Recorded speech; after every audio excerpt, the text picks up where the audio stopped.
नमस्ते दोस्तों। आज मैं आपको वो सवाल सिखाऊंगा जो आपके लिए बहुत जरूरी हैं और अभी तक आपने नहीं सीखे। इस वीडियो को पूरा देखना, सब कुछ सीख जाओगे।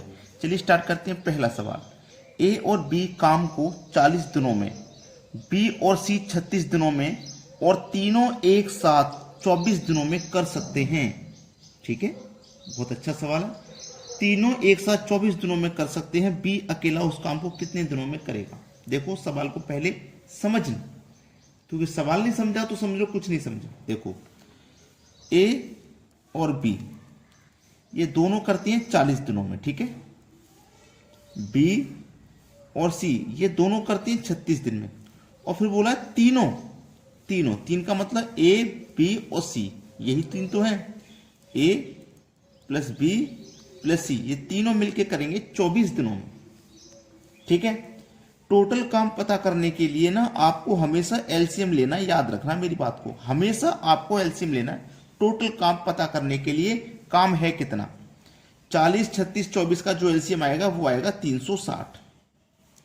40 से कटाइए 360 को तो ये 9 बार में कट जाएगा। 36 से कटाएंगे 10 बार में कट जाएगा। 24 से कटाएंगे तो 15 बार में कट जाएगा। इसका मतलब ये हुआ कि आपके ए और बी काम को 9 दिन में कर रहे हैं, यानी कि टोटल काम 360 है। ए और बी 40 में कर रहे हैं, तो एक दिन में दोनों मिलकर 9 करेंगे, तभी तो 40 दिन में 360 काम को कर पाएंगे। बी और सी एक दिन में 10 करेंगे, तभी तो 36 दिन में 360 काम को कर पाएंगे। ये एक दिन का काम है इनका, एक दिन का ये, ठीक है। ये इनके एक दिन का काम है।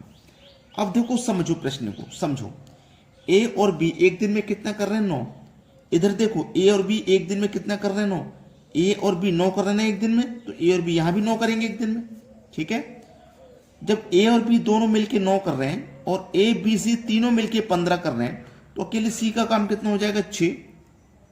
ए बी सी तीनों का 15 है, ए और बी का उसमें से 9 है, तो सी का कितना हो जाएगा, सी का हो जाएगा भैया 6। सी का आपसे पूछा है बी अकेला उस काम को कितने दिनों में करेगा, बी ये वाला जो बी है। सी का काम कितना है एक दिन का, 6। बी और सी दोनों का मिला के 10 है, अकेले सी का 6 है, तो बी का कितना हो जाएगा भैया, 4 हो जाएगा। हो जाएगा कि नहीं हो जाएगा, अकेले बी का कितना हो जाएगा, 4 हो जाएगा। अब बी का ही पूछा है, तो टोटल काम आपका 360 है। बी एक दिन में 4 करता है, तो 360 को कितने में करेगा, 4 निम 36 और 1 0, 90 दिन में करेगा भाई। बी ऑप्शन है सवाल का सही जवाब। प्रश्न सभी को समझ में भी आ गया होगा। अब देखते हैं आगे।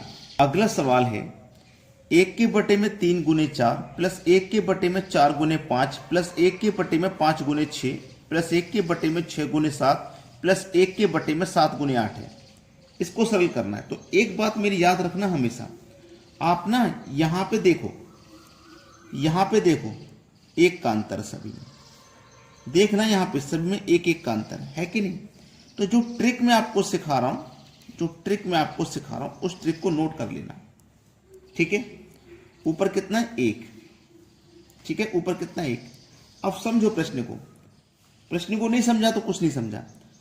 ट्रिक है आपकी 1 के बटे में फर्स्ट, जब आपका अंतर सभी में समान हो ना, जब आपका अंतर सभी में समान, देखो 1 1 का अंतर है। कोई सवाल ऐसा भी आ सकता है जिसमें 2 2 का अंतर हो या 3 3 का हो सभी में। तो जो ट्रिक है ना वो 1 के बटे में फर्स्ट, तो 1 के बटे में फर्स्ट वाली संख्या, 1 के बटे में फर्स्ट माइनस 1 के बटे में लास्ट, 1 के बटे में लास्ट वाली संख्या जो कि 8 है। समझ गए ना। चलिए 1 के बटे में फर्स्ट लीजिए जो कि 3 है, 1 के बटे में लास्ट लीजिए जो कि 8 है, ठीक है। 8 3 24, एलसीएम आया 8 एकम 8, 3 एकम 3, बीच में माइनस का साइन, 8 में से 3 गया तो 5 बटे में 24। 5 बटे 24 आपके सवाल का ना बिल्कुल सही जवाब हो जाएगा। 5 बटे 24 ये मिलेगा सी ऑप्शन में, बिल्कुल सही जवाब है ये। अब देखेंगे अगला सवाल।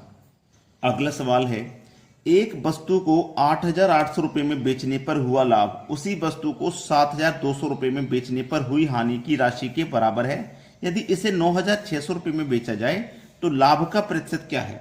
अच्छा सवाल। देखो, जब हम 8,800 रुपए में बेचेंगे तो जो हमें फायदा होगा, जो हमें लाभ होगा, अगर हम 7,200 में बेचेंगे तो जो हमारा लाभ होगा ना उसी हानि के बराबर है। बहुत अच्छा सवाल। इस प्रश्न में कहा गया है जो लाभ और हानि है ना वो बराबर है। क्या है, बराबर नाम का शब्द दिया गया, बराबर है। जैसे मान लो हमने 8,800 बेचा, तो मान लीजिए हमें 10% का लाभ हो गया, और 7,200 बेचने पर 10% की हानि होगी, तो हानि और लाभ का जो प्रतिशत है वो बराबर हो गया। ठीक है, चलिए 8,800 प्लस 7,200 दोनों को जोड़ के 2 से डिवाइड कर देना। सवाल ऐसा हो कभी तो, ठीक है। 8,800 7,200 कितना हो जाएगा, ये 16,000 हो जाएगा। 2 से डिवाइड कर दो तो कितना हो जाएगा, ये 8,000 हो जाएगा। ठीक है, 8,000। अब 8,000 रुपये की चीज़ है, बेच कितने में हम 9,600 में बेच रहे हैं। 8,000 की चीज़ को 9,600 में बेचेंगे तो 1,600 का फायदा होगा। कितने पर, 8,000 पर। जो भी फायदा होता है हमेशा कॉस्ट प्राइस पे होता है। प्रतिशत के लिए 100 से गुना, 2 जीरो से तो 2 जीरो ये कट गए, 1 जीरो से 1 जीरो कट गया, 8 दूनी 16 और 1 ही जीरो, 20% का फायदा होगा।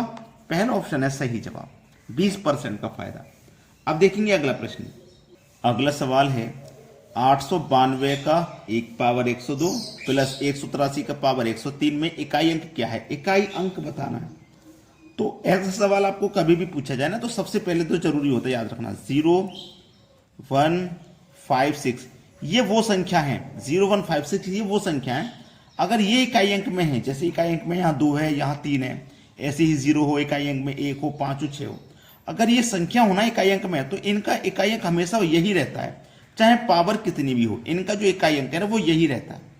जैसे इकाई अंक में 6 हो, पावर चाहे कितनी भी हो, इकाई अंक में 6 ही आएगा हमेशा। ऐसे ही 5 आएगा, ऐसे ही ये संख्या हमेशा इकाई अंक में आएंगी। ठीक है, चलिए अब लेकिन हमारा तो इकाई अंक यहाँ पे 2 है। जब 2 है ना तो पावर हमारे पास देखो कितनी है, सम। ठीक है, आपको क्या करना, पावर 2 लेनी है, 2 की पावर 4 प्लस यहाँ पे क्या इकाई अंक 3, 3 की पावर क्या है सम, यहाँ पे आपको 3 की पावर 3 लेनी है, कितना आ जाएगा 27। यहाँ 4 आया, यहाँ 27 आया, सॉरी 27, दोनों को जोड़ दो तो 31 हो गया। 31 में इकाई अंक कितना आपका होगा सर, 1 है इकाई अंक। पहला ऑप्शन हो जाएगा सही जवाब। ठीक है, चलिए अब देखते हैं अगला सवाल। अगला सवाल है 3 कारों की गति का अनुपात 3 4 6 है, तीनों कारों द्वारा समान दूरी तय करने में लिए गए समय का अनुपात बताइए क्या होगा। तो ये जो हमारे पास है गति का अनुपात है, गति का अनुपात है, गति मतलब चाल का अनुपात। ठीक है, गति चाल को ही तो कहते हैं। याद रखना चाल का या गति का जस्ट अपोजिट होता है समय का अनुपात, जस्ट अपोजिट समय का अनुपात। और हमें क्या बताना है, हमें समय का ही अनुपात बताना है, किसका, समय का। अब यहाँ पे 3 अनुपात हैं, समय का अनुपात कैसे निकालोगे, सबसे पहले इसका निकालना है, इसको छिपा लो, इसको छिपा लीजिए, इन दोनों का मल्टीप्लाई कर दो, 6 चौको 24 लिख दो यहाँ। इसको निकालना है बीच वाला, इसको छिपा लो, इनका मल्टीप्लाई कर दो, 6 3 18। अब इसको छिपाना है, इन दोनों का मल्टीप्लाई करना है, 4 3 12। अब देखो कोई संख्या ऐसी होगी जो इनको काट सकती है, 6 चौको 24, 6 3 18, 6 दूनी 12, 4 अनुपात 3 अनुपात 2, ये आपके सवाल का यहाँ पे है बिल्कुल सही जवाब, 4 3 2, 4 3 2, सी ऑप्शन बिल्कुल सही आंसर है। अब देखेंगे अगला प्रश्न। अगला प्रश्न है 5 संख्याओं का औसत 23 है, यदि पहली 2 संख्याओं का औसत 21 है और अंतिम 2 संख्याओं का औसत 19 है, तो प्रारंभ से तीसरी संख्या कौन सी है। बच्चों ये सवाल ना आपके लिए होमवर्क है, मैंने पहले भी ये सवाल कराए हैं औसत वाले, तो आपने अगर सीखे हैं तो इसको करना बड़ा ही आसान है। आप सभी बच्चे कमेंट में इस प्रश्न का आंसर बताएंगे क्या आएगा। वीडियो को सभी बच्चे लाइक करें और शेयर करना है, ये काम आपको बहुत जरूर करना है, लाइक और शेयर। ठीक है दोस्तों, धन्यवाद।